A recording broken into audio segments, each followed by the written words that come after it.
বন্যার জল নেমেছে অনেক জায়গাতেই, কিন্তু প্রাণের ভয় এখনো কাটেনি। বৃষ্টির সঙ্গে পাল্লা দিয়ে গ্রামে বেড়েছে সাপের উপদ্রব। খাল, বিল, নদী, জমি জলে ভরে ওঠার আশ্রয়ের সন্ধানে সাপ শুকনো জায়গায় উঠে আসছে। ঠাঁই নিচ্ছে বাড়ির ভিতরে স্যাঁতস্যাঁতে জায়গায়, গাছের ডালে, রাস্তার পাশে।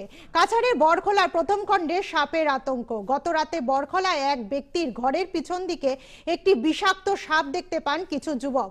এরই মধ্যে থেকে সাহসী এক যুবক এই বিষাক্ত সাপটিকে বস্তাবন্দি করতে সক্ষম হয়। এদিকে খবর দেওয়া হয় শিলচর বন বিভাগ, মারুয়া বিট, বরাক ভ্যালি ওয়াইল্ড লাইফের কর্মীরা এসে বিষাক্ত বার্মিজ পাইথন সাপটি সংগ্রহ করেন। এদিকে বন বিভাগ সাপ সম্পর্কে কিছু সাবধানতা অবলম্বন করে চলার পরামর্শ দেন। আর এরকম সাপের বিষাক্ত চোখে পড়লে সঙ্গে সঙ্গে বন বিভাগকে খবর দেওয়ার জন্য জানান।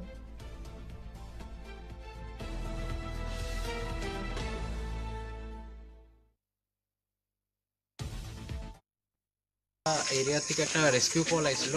তো বহুত আর্জেন্ট রেস্কিউ কল আসলো, যেহেতু পাবলিক বহুত গ্যাদার্ড আসলো। আর সেকেন্ডলি আরে পাবলিকরা বহুত মানে ডরানিও আসলো যে এই সাপটা আর কি মানে তার ঘরের ইয়েতে ওয়ালের দিকে আসলো। তো তারপরে গিয়ে আমরা খবর পাওয়ার পরে লগালগ আমরা পুরো রেস্কিউ টিম মানে উইথ বালাছাড়া বিট অফিস টিম, তো আমরা সব আর কি মানে যতটুকু সম্ভব তাড়াতাড়ি